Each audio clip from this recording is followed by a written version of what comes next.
Hi everyone, welcome to University Open Day. We are Team Biology. We're here to tell you all about our wonderful undergraduate biology degree programme.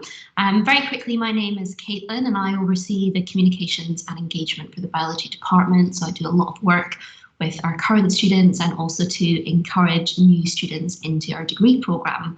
I'll be here just moderating the chat today. If you're joining us live, you can of course ask your questions through the YouTube question function or the live Slido chat, and I will ask of your questions to our wonderful ambassadors who are, as you can see, in front of you also. So what I'm going to do is one by one, I'm going to ask our ambassadors to just say hi, tell us who they are, possibly what year they're in and maybe what college they're at, and then we can really get started. So in order of appearance from whom I can see on my screen, I'm going to start with Gina. So hi Gina, if you would just say hi really quickly. Hi, I'm Gina and I'm a third year at New College. Fabulous. Next up is Ruth. Yeah, hi, I'm Ruth. I'm a first year at Pembroke College. Fabulous. We now have Cassie. Hiya, I'm Cassie and I'm a second year at Hertford College. Thanks, Cassie. Hi, Molly next. Hi, I'm Molly. I'm a first year at Balliol College. And last but not least, lovely Evan. Hi. Hi, I'm Evan. I'm a first year at Somerville. Fabulous. So the first question that I'm going to ask of you guys, I'm going to cast your mind back to biology at high school, and I'm curious as to what it was about biology at high school that you loved, and why is it that you decided to study it at university? So I'm going to come to Ruth first, I think, with this one. Ruth, how about your biology days at school? Gosh, well, I was always full of questions. So when I was at high school, I would always be curious, why is this a certain way? And I was fortunate enough to spend some time in New Zealand, and I spent a lot of time outdoors, and I was really inspired by nature and what was going on, and I wanted to understand more. And I think what added to that then was realising, I think from watching Blue Planet and following David Attenborough, kind of the state of the world and the natural world, and thinking that we really do need biologists now in a time like this in Earth's history. So that's sort of what got me really interested in biology and invested in wanting to do it in the future. Fabulous, lovely answer, thank you. Cassie, how about you? What was it about biology that you loved at school? I think I had this question the other day, and I'm not sure if I want to give the same answer, but so then I said the breadth. So I really like that you can have biology cover so many different scales. So you're looking at like molecular science, you're looking at how different proteins interact with each other, and then you're also looking at ecology. So how do these whole ecosystems hold together? And I love that scale, and being able to look at things like genetics and apply that to any living organism on the planet, which is very cool. But then I was also thinking just now about I think what Ruth was saying about just being out in nature. It's so fun to me to be able to go outside and see my degree everywhere. I think it's really relevant to a lot of things. I think there are so many different career paths that you can take with it. I think I'm just excited to see where I could go. Fabulous, thanks Cassie. Molly, how about you? Honestly, I don't know if I have anything else to add. I think there was both pretty comprehensive answers. Yeah, I definitely think I hear a lot from biologists, just being interested in the kind of constant questions that arise from biology, especially at school, feeling like you need to move on to the next high level to truly understand stuff, I think, and just kind of being driven to keep going and keep understanding more stuff. I think that's I don't think I have anything to add. Gina, how about you? For me, actually, biology wasn't really my favourite subject at all until midway through A-levels. I found GCSE, it was a lot of just fact learning, but I found that when I really started to enjoy it is when you kind of know enough that you can figure things out for yourself. And, as well as what the others said, I really found that satisfying. Once you know enough biology, it's really exciting when you can kind of draw the links yourself. And also I love the fact that you can work anywhere in the world with biology, and some incredible places. So yeah. Fabulous. Evan, the short straw, you've had some great answers ahead of you. How about you? Yeah, so I think last time I talked about how I really like that biology seemed to be so important for all the major problems in the world, even if you're including sort of conservation and the fact we're living in a, I don't know, sixth extinction, or sort of feeding the world, combating disease, stuff like that. Biology is going to be central to all of that. But I suppose another interest in it for me would be the fact that it's sort of a way of studying what it is that sets our planet apart from all the other planets in the universe. Life is the only thing so far that we know that distinguishes Earth from other planets out there, and understanding exactly how we went from what we seem to understand is that we were like those other planets, and then something happened, life started, and then how you progressed from that original organism up to all the diversity you see today, the sort of natural history aspect of it and all the changes that occurred along the way, and how we understand that because of the fossil record and other genetic evidence. Yeah, that really interests me as well. So kind of trying to understand why it is that we're all here today is quite cool, and biology is central. Right, Evan, I will start with you for my next question then. So you've all obviously adored biology at school. What was it about the biology course at Oxford that made it your top choice to study biology? Yeah, well, I mean, if you're going back to the natural history aspect of it, Oxford has its own natural history museum, which I think is one of the biggest ones outside of London. So it's a really awesome part of the university and experience of studying biology here. And in general, it's led to Oxford having a great reputation for the sort of ecology and evolution side of biology, which is really exciting. And then, yeah, I just read the name Oxford, and a lot of the papers and the books that I've been reading, just out of interest, they all seem to have studied here or were still studying here, which made me think that this was the place to come to learn about biology. So, Molly, do you have anything to add to that? What was it about Oxford? Yeah, I definitely think the sense of like being at an institution with so much like research going on, such like cutting edge research, and being taught by the same academics who are doing the research, or I think I definitely said this yesterday, like the sense of reading a paper or a book and then like realizing that the person who wrote it or gave the person who wrote the paper or the book gave like a lecture that you watched a week ago. Like talking to, I think at one point this term I referenced a paper in a tutorial essay and then abruptly realized that the paper I was referencing was my tutor's. I think, yeah, just being in like such close connection with so many good academics, and then also like not even so closely connected to the biology course, just like that Oxford is a wonderful city. I think that was like a big element on why I chose to come here. Like I think it's just like it's beautiful, and it's very like it's a place I feel like you feel like you've become part of, and you feel like it becomes your home very quickly. Thank you. Gina, do you have anything to add about what attracted you to Oxford in particular for the biology course? I quite liked how in first year that there weren't actually that many options, because I know that sounds quite strange, but I remember looking at other universities and seeing that immediately you were given like a huge amount of choice about what you could study, and that almost daunted me because I wasn't really sure what aspect of biology was my favourite. And so I kind of liked how first year gave everyone the same grounding, and then from that you can decide what you enjoy the most. And I think that really benefited me, especially because I actually ended up changing my mind a lot about what was my favourite kind of aspect of biology.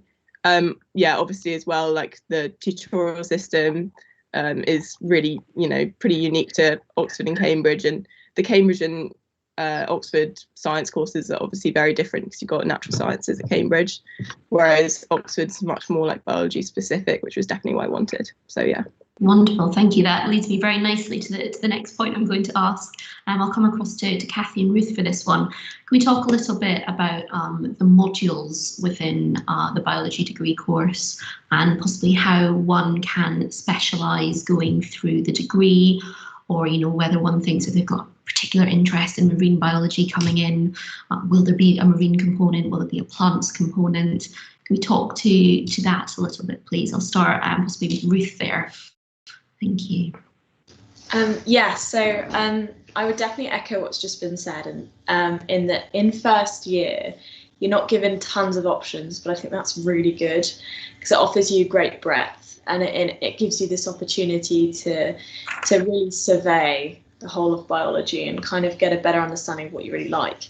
But then as you get into second year and as you go throughout the course, you can begin to specialise more. And now with this new course with it's an integrated master's with a research placement at the end. You get to pick a research project from kind of a selection made by various tutors. So that's quite exciting. We'll get onto that, I'm sure, in a minute. But I've just had to make my choices for second year, and it's been quite exciting because you have to pick out of 8. I believe it's 6 out of 8 modules. And for that, you can then go specifically into sort of ecology and evolution, or you can go into sort of cell development, cell growth, or you can go into sort of like host microbe interactions and things. So yeah, there's definitely scope to specialise throughout the degree. But for example, for me, I have quite special interests in like marine biology, and certainly in first year, there hasn't been a really specific like section about marine biology. But I think the important thing, and I said this yesterday, is that everything you do in first year sets the foundation. So like you really learn some core skills that can be applicable to your specialisation in the future. So I actually think it's really valuable the way that this course is structured. So yeah, do follow on from what I've said, but I think yeah, there's scope. We do lots of stuff on dinosaurs, we do stuff on microbiology, we do a lot about the diversity of life and stuff. So it's really good. Thanks, Ruth. Did you have much to add to that? Yeah, so well, Ruth has just finished her first year, and I've just finished my second year, so I'll speak a bit more about second year. So as Ruth was saying about choosing modules, so I did 6 out of 8 modules this year, which I found was helpful. I personally dropped the ecology side of things, but yeah, I found it really helpful to narrow down a little bit. And it's been really nice with recorded lectures this year, and I'm sure it's the same in-person lectures if there aren't any clashes, because I could go back and pick and choose this one ecology lecture that I was just interested in, even if I wasn't going to answer essays on it. So that was really cool. And yeah, we've had a more narrower focus of the lecture content this year, and also we get to choose our own tutorials, which has been great. We've had this whole Excel spreadsheet where you can look at the list of tutors and what tutorials they're offering. So you can choose who you're having it with, where you're having it. You can choose a specific tutor that has interest in a really niche field that you're really interested in. It doesn't have to be relevant to any of your modules. They're just there for your own enrichment. I found that great. That was really exciting. You can choose whatever number that you like and feel like you can manage. And yes, so this third term, I've just chosen my third year modules. And it's just one thing to note is that I'm in part of the first year on like a slightly restructured course than the one Gina has done. So the modules are slightly different, and that's just maybe one thing to be careful if you're looking up, course lists and stuff. Is if you go directly through the Oxford Biology website, it's just been restructured. So you want to like make sure you're reading stuff about that. But that offers even more narrowing down. So at the moment there are 8 main modules, but you're supposed to choose 4, not 6. At the moment I'm doing 5 because it's recorded lectures and I can choose more over the summer, and that'll drop down to 4. But I've really enjoyed specialising a bit more. Again, once we said like, once you have figured out a little bit more where your interests lie and what you find comes more naturally to you. Wonderful. Gina, I appreciate you're on kind of the old structured course, but had you wanted to add anything about kind of choosing modules and specialising as you progress through the year? Quite differently with us, I think, because in third year there's like 22 different options or something, and you do 6. So it's a very different structure, I think, because ours were much more specialised, and you can it almost means that you end up choosing more random ones, whereas I think the new course is kind of better in the sense that it seems like the modules you choose are more cohesive. So I think that's the main difference.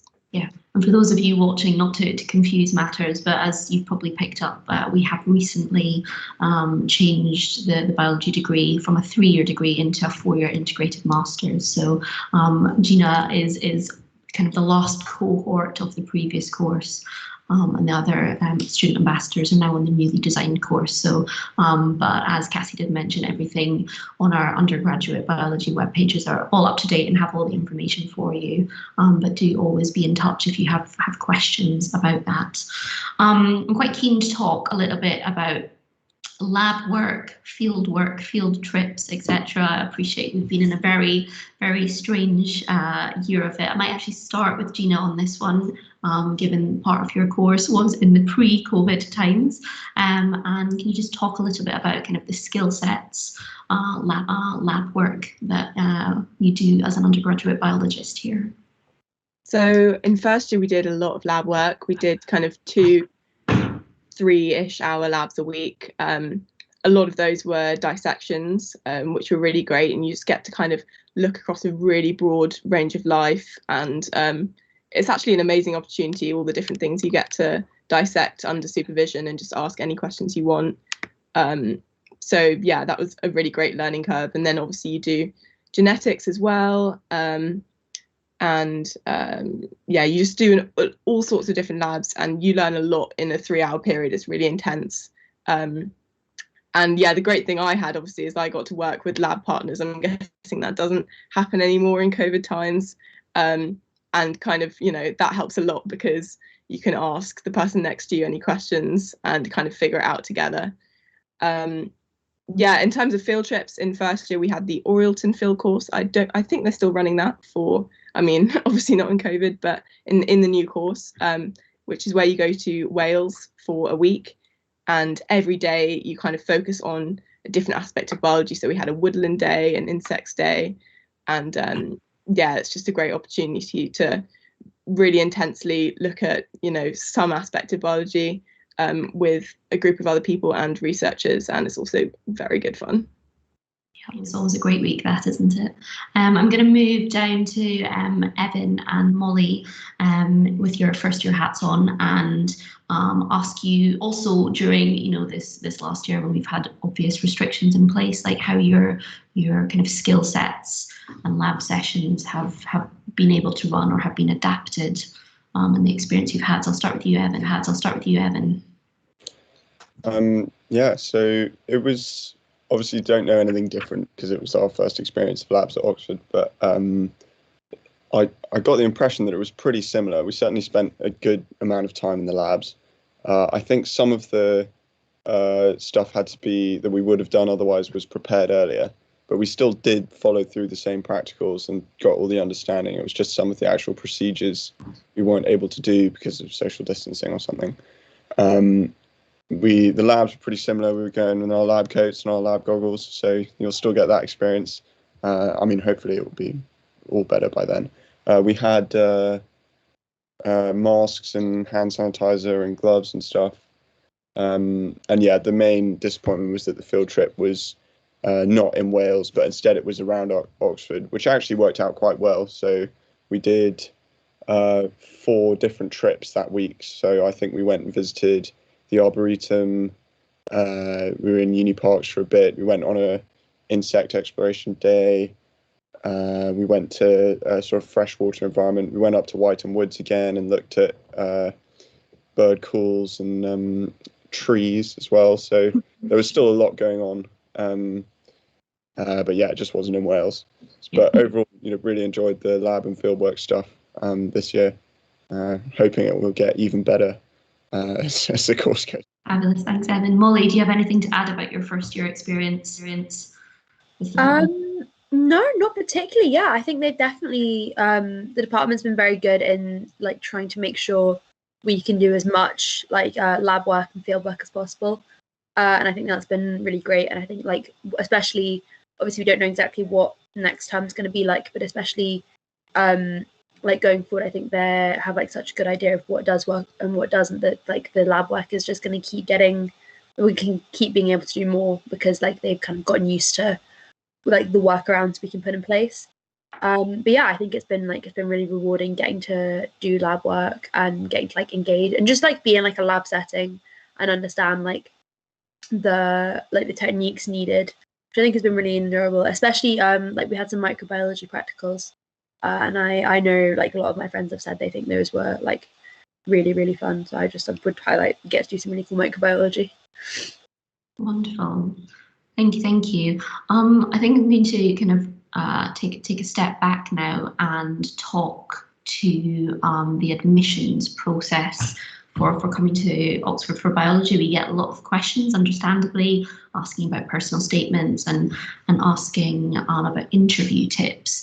And we often have prospective students coming from state schools slightly concerned that possibly they're not getting kind of the help required, or whether they're at a disadvantage. I don't know if anyone here wishes to talk from a state school point of view, or even indeed whether you just want to jump in and give some overarching advice as to how you started tackling the beast that is your personal statement. So Ruth's nodding and smiling at me, so I'm going to give the microphone to Ruth on this one. Yeah, so I answered this question yesterday. I'm quite passionate about like student outreach, and I really felt that when I was starting out, sort of feeling that potentially I was at a disadvantage, or that like I wouldn't have had the same support in applying to uni as maybe people who'd gone to a private school and got lots of help, or any other scenario really. So I think I would encourage anyone applying from a state school and say that it's not going to hold you back at all.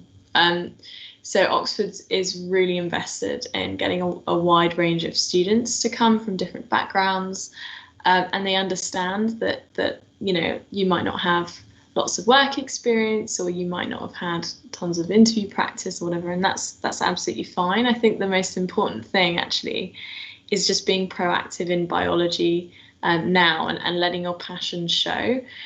So when I wrote my personal statement, I was reading lots of books in biology, and I was talking about how I noticed biology sort of in my world around me.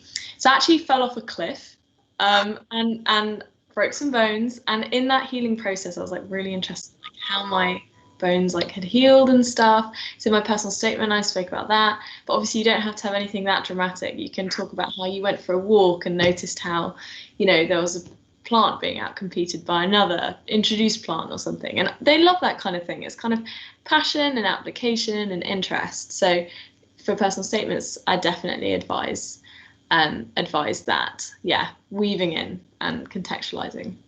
Wonderful, thank you. Yeah, and the other thing I just remembered is if you are from like a state school background and you feel concerned about wanting to get interviews or wanting to get help with personal statements that's tailored to you, there are companies like Oxford Launchpad and Zero in Gravity that you can apply for, and they're completely free online, and you can get help through there. Wonderful, thank you. Coming to you next, Molly, do you have any kind of anecdote as to how you went about creating this personal statement, or any advice that you would give? I think I've sort of said this before, but I definitely think I would just focus on like the parts of biology you enjoy, and like not being afraid to pull stuff in from like very varied sources. So obviously like work experience is helpful if you've had it. Obviously like not everyone has. If you've like had some kind of like competition or like wider engagement in biology, that's obviously helpful, but again like that's not something that's been open to everyone, and especially not in this kind of environment. So like really like doing like extra reading on anything that interests you if it's related to biology, like engaging with biology in like whatever way you find most exciting, that will always make you stand out, because it shows that you really have that passion and that you are thinking like outside the box, which is obviously like a very good thing to show. Like personally, I did art A level alongside some other like the scientific ones, and I was able to spend some time in like my art like exploring anatomy, and then I was able to talk about that in my personal statement a little bit. And I think like I was encouraged like by my teachers to discuss that in sort of like interview settings, because I think like having like showing that you're engaging with a subject you love, not just on an academic level, but also on like more personal levels and exploring it like in other ways is always going to be like going to show your examiners that you kind of have like a very like well-rounded interest. So obviously it doesn't have to be art, like it could be literally anything, but just like thinking about the things you enjoy, like your hobbies maybe, and if any of them have like a link where you would find it fulfilling to explore your subject through that. But yeah, just like doing the things you enjoy and exploring it and really just like having that passion. I think that they can tell when you like care about your subject and they'll reward that. So yeah, just like enjoy yourself. Thanks, Molly. That kind of leads me nicely to questions that we're getting coming through. So within our application process for biology, we ask that there is an A level or the equivalent in biology, and then also one of chemistry, physics, or maths. We often have students approach us concerned that they haven't taken the whole cohort of the chemistry, physics, maths on top of that. Cassie, I'll come to you. Do you, is one at a disadvantage having not taken the full science A level or equivalent cohort? Well, I don't know anyone who took biology, physics, chemistry, maths. So hats off to them. I didn't. I only took biology and maths, and then I took history and Spanish, and then I was interested in art as well. So I had very broad interest, and I was worried about that coming to uni if I would be at a disadvantage because of that. I will say I did find it a bit hard when the first lectures came in. They were quite chemistry focused. That was just that specific part of the course. I think I was a little bit intimidated by that, but I had really good people around me, and I talked to my tutors, and they were like, "This is completely fine. It's just because you did take the A level, so let's just go back over some, GCSE A level chemistry. You can ask friends from back home if they have any like A level textbooks that you could borrow." I think that was helpful for me. So you only need to use the parts that are currently relevant to the course. So you say if you haven't taken maths, there's quite a bit of statistics that maybe comes in more in second year that you can pick up as you go along. And the people who organise the course are very aware that not everyone has taken maths and not everyone has taken chemistry. There's not been too much physics, but not everyone has taken physics. So they will, they'll make allowances for that, and they'll signpost you to resources that can help you there. I say so. It was nice for me having done maths, and then maybe that bit was a little bit easier for me. But my friends who didn't take maths, I think, also managed to find their way through completely fine. So you will be okay, and it's completely fine to it's useful, I'd say, just in a broader perspective to have a different A level. And so you're doing biology, lots of science, you might have humanities on the side that you're just still interested in, and there's lots of opportunity to keep that up here, as well as lots of societies to get involved in. Fabulous, Cassie, thank you. Does anyone else wish to speak to that kind of concerned question that we often get? And if not, I can move on to the next one. I guess I'd just say about because I did history in my first year as well, as biology and chemistry and maths, and I think actually my tutors really liked that, because the Oxford course especially is super essay focused. A lot of people really struggle with the essay writing initially. Obviously everyone kind of gets used to it and gets really good at it, but I found that definitely helped me when I started, having that kind of humanities bit as a background from A levels. So I definitely wouldn't see it as a disadvantage if you're doing humanities. In fact, I think that my tutor actually appreciated the fact that I'd had some essay experience. So yeah. Well, Gina, I'm going to keep you on the line, and I'm going to again verbalise what often comes to us in the typed questions, which is, how the heck do I decide which college to apply for? Obviously Oxford has very many colleges. Very many of them offer biology. When it came to your application process, how did you go about choosing your college? Well, I knew that I really wanted a big college, because I just thought it'd be nice to have like a big year group of people. And I love the fact the new college was really central, and really big at the same time, and also just really beautiful. Personally, I wanted to go to like an old college, because it's kind of the traditional like Oxford experience. And then on the open day, I met my tutor Ashley, and I just really liked her. And so, the thing is that it's not that, you'll have a great time wherever you go, but I really got on with my tutor, and I thought, okay, I'll come here then. I'll try at least. Thanks, Gina. Evan, I'm going to come to you. How did you end up at the college you're at? Yeah, so I had quite a roundabout way of getting to my college. So I applied to one, interviewed at another, and then ended up at a third one different to those two. So my experience of trying to pick a college is there's no point because they'll just move you around anyway.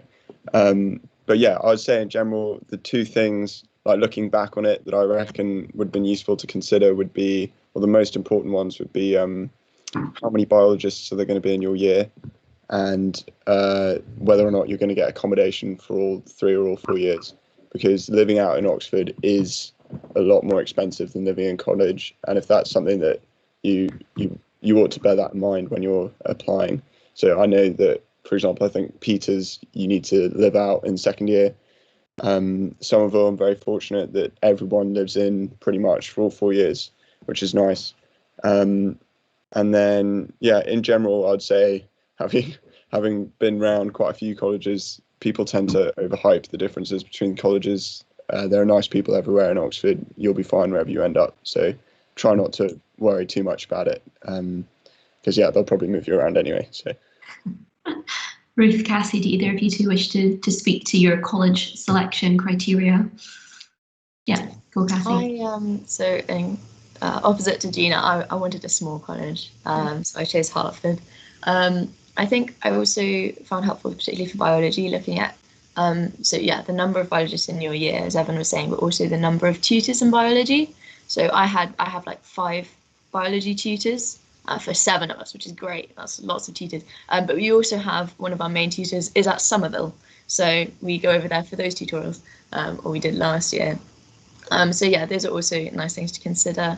Also, you might want to think about, location to the Department of Plant Sciences, which is where your lectures would be held, or the Mansfield Road teaching labs as well. So, a lot of people, because Hertford's right in the centre, I could, walk 5-10 minutes, but some people I know from like Hughes would cycle in every morning. So you might want to think about if you have a bike or not. But yeah, there's lots of different considerations. I think there might be differences between larger and smaller colleges, further out and closer in, but generally they're pretty similar, and you can have a really cohesive time within biology department, because that's very centralized, and then go home to your college, which might be a bit different for everyone. Yeah, so I suppose the only thing I'd add to that is that I was thrown around a bit as well. I did Unique, which is sort of like an outreach thing, like an outreach experience in year 12, and I was put in Brasenose College, and I absolutely fell in love with Brasenose, and I was like, I want to go to Brasenose, and it's really cute and lovely. It's kind of like one of these smaller ones, but it's kind of old, right in the centre of Oxford. And I applied there, but then I ended up interviewing at Pembroke and at Magdalen, and then ended up pulling at Pembroke, and I absolutely love Pembroke now, so I wouldn't worry too much. I think one thing I wish I'd known, looking back, was maybe the libraries. Like, have a think about the resources that you can access, because some colleges have got big libraries, and it can be useful if you've got a big library and you know that you're going to be in the library a lot, to be at a college that's got good library resources. That being said, there is an umbrella library service called Bodleian Libraries, and anytime you need a book, you can go to one of the main libraries kind of in the centre and access stuff there. But just for me, like, I think it would have been helpful, because I would have loved to have had like a really big library. But that's just me, I think. Yeah. Thanks, Ruth. Finally, Molly, I can ask you, what was your selection criteria, if any, when you were applying for colleges with your application process? So I think I was slightly atypical in that I did apply to one college, stayed there throughout the entire interview process, and went there, which I know is like, to be fair, like most people will move around at least once, I think. But yes, I mean, there's, I think a joke made that I'm at Balliol. Joke made that we picked Balliol, all of us, just because it was the first one on the list alphabetically, but which can occasionally be kind of true. I think I did not really think that deeply about I ruled a couple of colleges out before I came, but I didn't think that deeply about like where I wanted to be until I just kind of walked in to Balliol and really liked the look of it.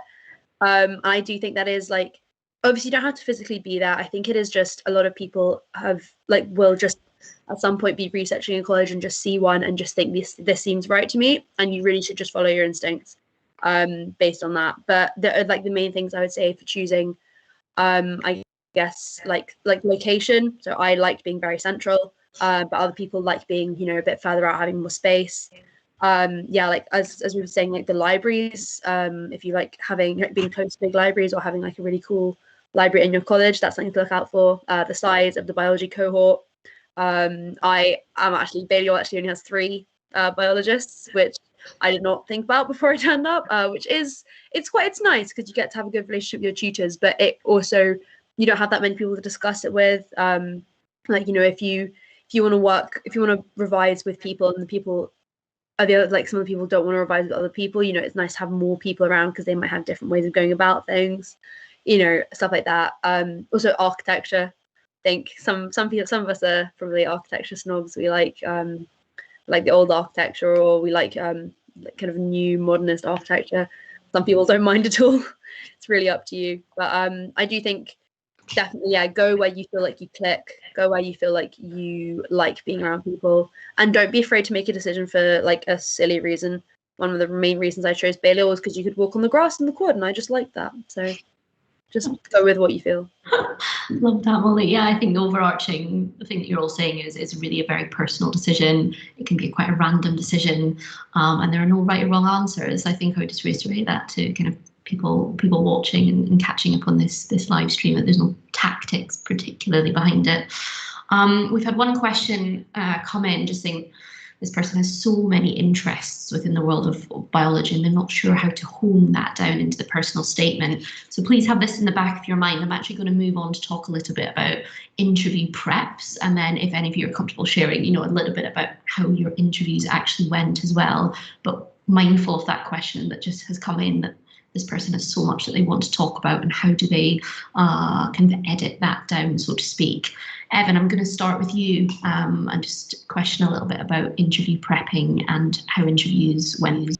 Yeah, well, I think I might first try and answer, because I think I had a similar problem when I was trying to do my personal statement, because there's biology is a huge subject and it's quite difficult to try and come up with a way to structure it.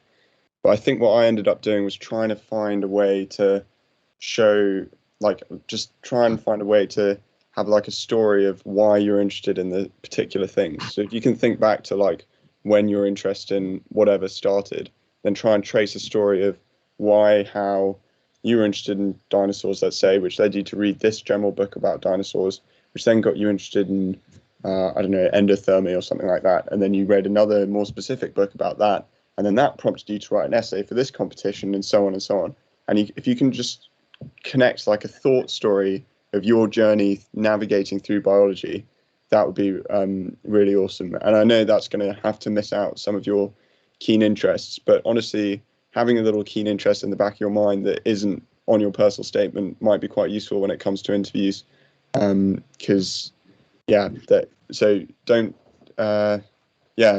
you could try and come up with like an intellectual journey of why you enjoyed that particular aspect of the course, and it's fine to leave stuff off the personal statement if you've included the main points.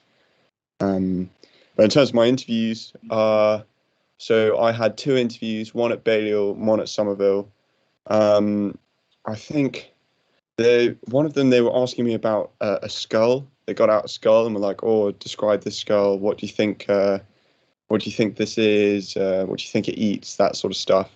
And so I think that was just an exercise in trying to talk out loud as much as possible. And yeah, don't worry if you think you're sounding silly. And it was a really weird skull, so like it was very difficult. And then I think at Somerville, he had a bunch of plants in his office, and he was asking me about, what kind of environments do you think these plants live in, and so on. And I think he started by asking me what topic did I really enjoy in biology, so I was able to talk a little bit about something on my statement, which was quite useful. But yeah, the tutors were all really friendly, and none of the questions were like, what's the bond angle of this? It's 109, congrats, you're in. Like, that's not what's going to happen. It's going to be a more general discussion based kind of questioning, and it's fine to get stuff wrong and to backtrack and just think out loud. That's what they want to see. They don't want to see any sort of off-the-shelf answers that you prepared beforehand. You're going to need to do some thinking, and that's okay. Yeah, if you don't mind me jumping in, I actually was asked to solve a maths equation in one of my interviews. I didn't do maths A level, and at this point I hadn't done maths for 2 years because I have a bit of a complicated story of how I got to uni, and I like really stressed out about it, and I did my best, and I think in the end like there was something, a part of it I couldn't do, and I thought, oh, I left the interview thinking like I've completely scuppered it, but it didn't hinder me in the end because I like was explaining what I was doing as I went along, and my tutor, I think, who took the interview understood like where there was a gap in my understanding. So I think if you communicate as you go through, like that's really, really important, and if you don't know something or they know that there's a reason that you don't know this or something, then that's absolutely fine. But yeah, getting stuff wrong will not hold you back at all. And yeah, we had some really funky stuff. Like I went in and they gave me a piece of like coral, and they said, where do you think this comes from? And then they said, if this was on land, what kind of organism would it be? And I was like, oh, I don't know, but I just like spoke through my thought process about it and did some backtracking and stuff, and that was really good. And it's okay to leave the interview thinking like it went really badly, because I left my interview, especially the one about the maths equation, I was like, oh no, it's the end. But it was absolutely fine. In fact, don't do this, but encourage it to anyone. I actually missed one of my interviews because I misread my timetable, and I was really panicked about it, but Oxford dealt with it really well. And obviously do not miss your interviews at all, get there on time, but I definitely left thinking like that was the end, and it was absolutely fine. So I just encourage you that things can go wrong. Thanks, Ruth. I'm going to come around everyone actually about this in interviews, because I think everyone's always very keen to hear and understand thought processes. So Gina, I'm going to come to you. A few years ago now, I'm afraid, but can you remember kind of how you prepped for it, how interviews went on the day? Any tips or advice? I guess, I mean, the first thing is just to make sure you're kind of feeling confident on all your personal statement stuff. If you mentioned any books, make sure you've read them, because, you know, they're almost like the easy questions. So they'll probably start potentially with something on your personal statement just to get you feeling more comfortable. I would say my main tip for interviews is don't be afraid of silence. Obviously, they want to get you to talk through your thoughts, and that's really important. But you don't have to answer immediately. I felt, you know, it feels like even a couple of seconds of silence is really deafening if you're trying to think through something. But they're asking you really hard questions. So, you know, they're not going to expect you to immediately say something.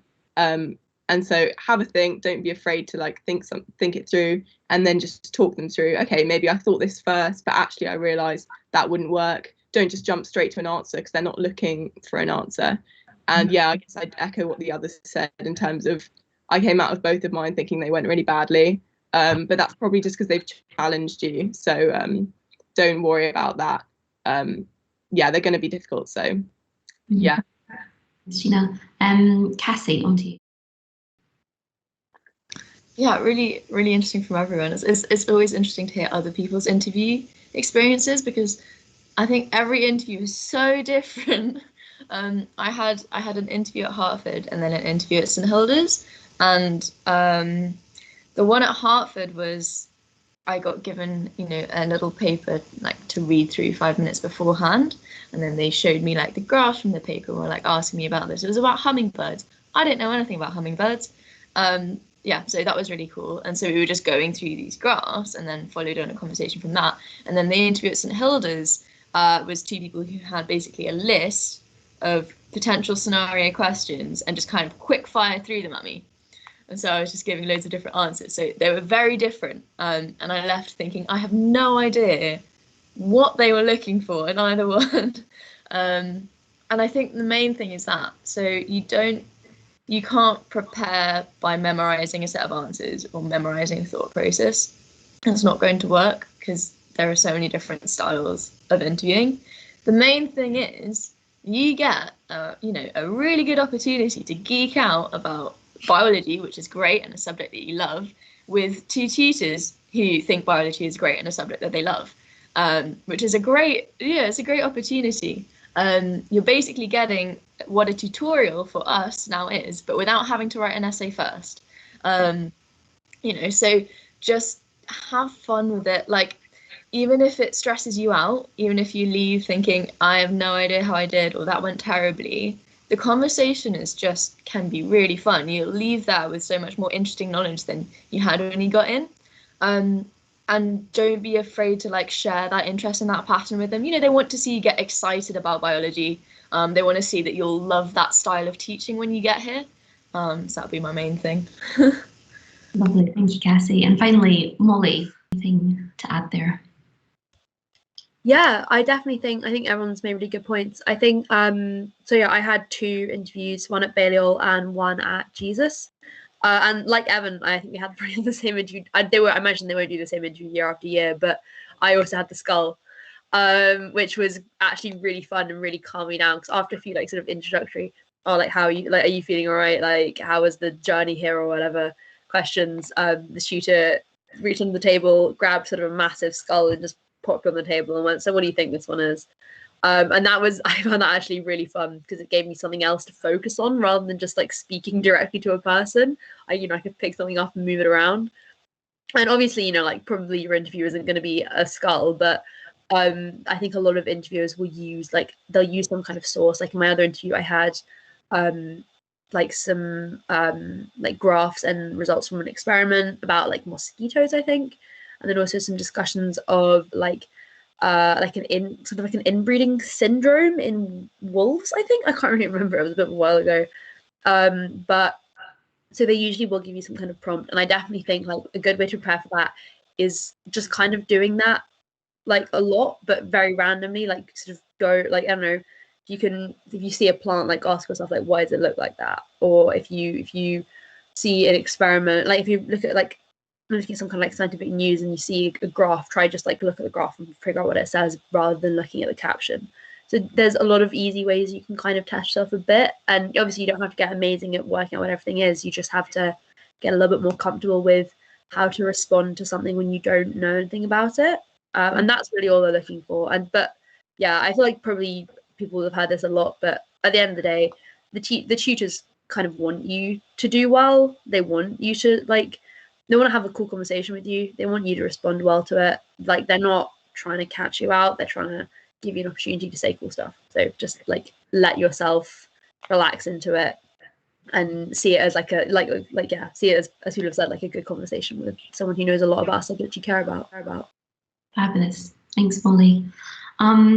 With a few questions coming through, what on earth is an Oxford tutorial? How often do you have them? How big is the tutorial size? Is it always, the tutor that is in your college? I'm going to come to Gina. You've had 3 years of tutorials now. Can you talk a little bit about what to expect or what the experience of an Oxford tutorial is like? So we usually have about one a week. So in first year, they were all kind of organised for us by our tutor. So they were either with our tutor, who is like an evolutionary biologist specialist, or if we were doing a tutorial on something cell-based, you would find a tutor for us. And so those were either in groups of 2 or 3 for an hour, or sometimes we had 2-hour tutorials with all 4 of us. So each week you'll write an essay in advance of the tutorial and then discuss your essay and kind of the wider topic with your tutor. And then in second year, what we had is, so you can book your own tutorials for the large part, unless your kind of college tutor is saying it'd be good if you do X, Y, Z. It's pretty much up to you, which is really exciting because you just end up doing completely different things from other people in your college, and you get to decide exactly what you want to do and what you're interested in. Also, something I feel like isn't talked about that much, and what my college tutor really encouraged us to do, is actually if you find something particularly interesting or challenging, you can just email any researcher working in Oxford and say, could I have a tutorial with you? I'd really appreciate some more kind of help on this. And most likely they'll say yes, because they want to be able to help, and also it's part of their job to do some teaching. So don't be afraid of reaching out and asking. So it means basically you can do a tutorial on pretty much anything you want, even if it's not necessarily on the system. So yeah. Fabulous. Thank you, Gina. Anyone else wish to talk to Oxford tutorials?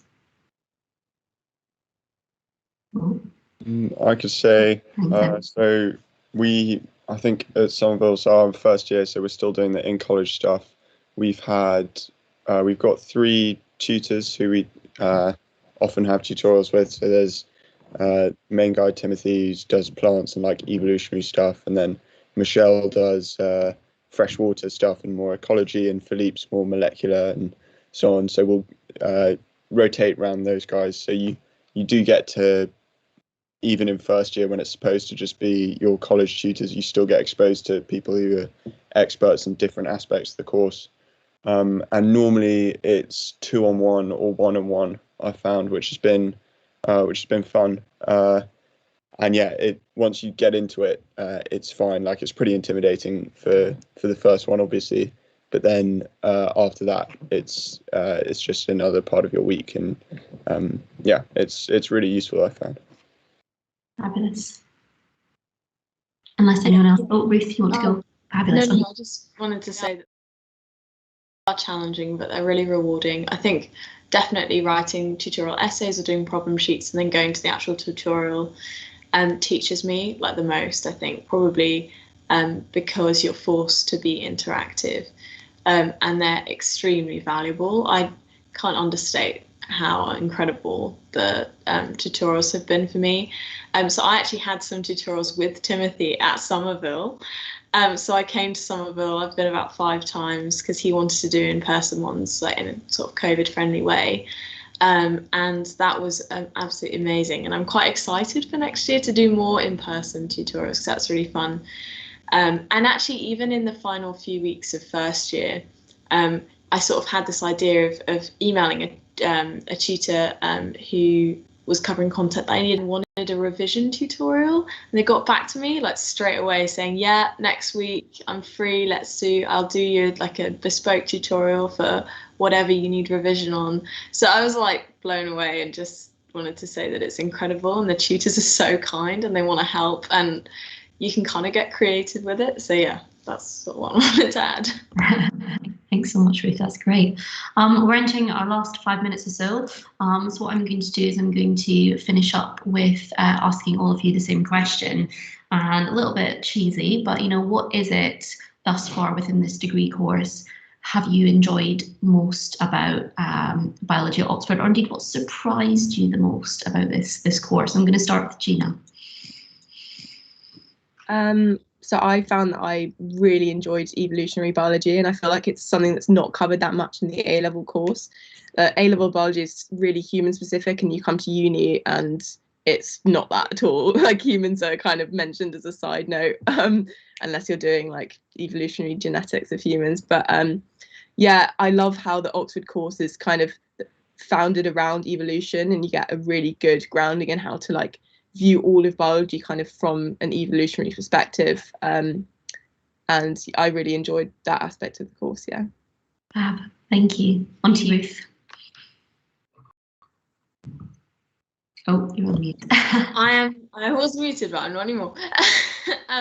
Yeah, so for me, I think what's most surprised me has been the way in which I've fallen in love with other areas of biology that I didn't think I liked.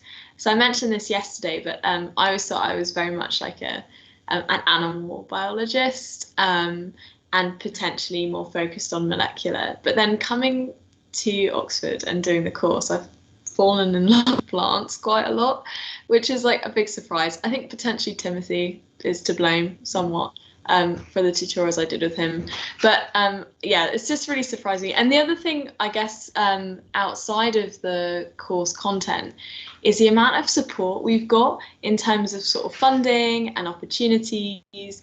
Like, you know, there's lots of internships available. So I've been really surprised by how much there has been, even just outside of the course, but that the course sort of opens doors to. So yeah.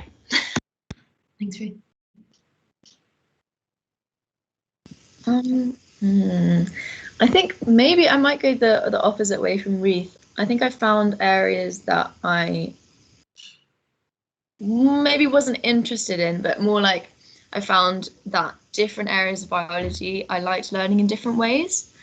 So the reason I dropped ecology and stuff was because I like doing that in the field. I like going out and practically, seeing what kinds of things are available there, like doing field work. I did a research skills course just this term, but we did more field work, and that's always interesting to me. But I found that it didn't work for me personally in terms of writing essays and the more theoretical side. I really like the molecular side and physiology for that.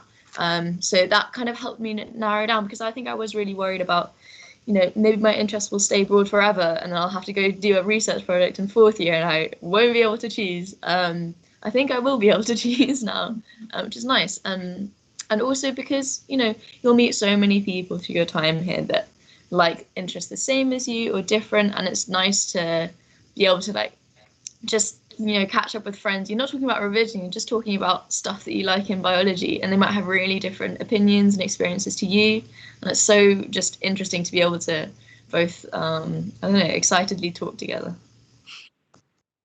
Molly, how about you? I think personally the one thing I've really enjoyed and I'm really looking forward to doing next year is like development, so sort of like embryology, stuff like that. Which is something that I was always interested in at school and never got to do because it just wasn't really part of the syllabus. But realizing that I can like do that, it's kind of like one of the main like sections next year has been really exciting. I think I've definitely been really into that. I think like I came in knowing that stuff like ecology and evolution was never going to be my favorite, and I definitely enjoyed it more than I thought I would, but I haven't necessarily had my whole mind changed on it. But I think, like given the opportunity to like get interested in topics I didn't realize were like, or hadn't really thought about studying before, has definitely been like one of my favorite things. Wonderful, thank you, Molly. And finally, Evan. Oh, you're on mute now, Evan. There we go. Sorry, for me, I think it's just all the stuff that's outside of the lecture content that you still do as part of the course.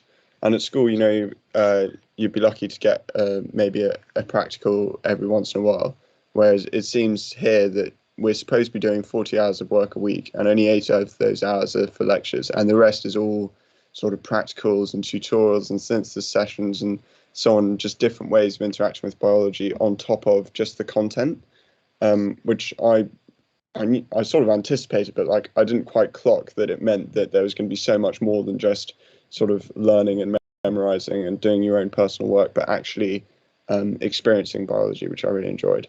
And maybe the other thing that surprised me was how much fun we seem to be having compared to all the other courses who kept asking me like, oh my God, why are you going on another field trip? Oh my God, I wish I did biology. So yeah, I was feeling pretty good about that as well. Made a choice in coming here for biology.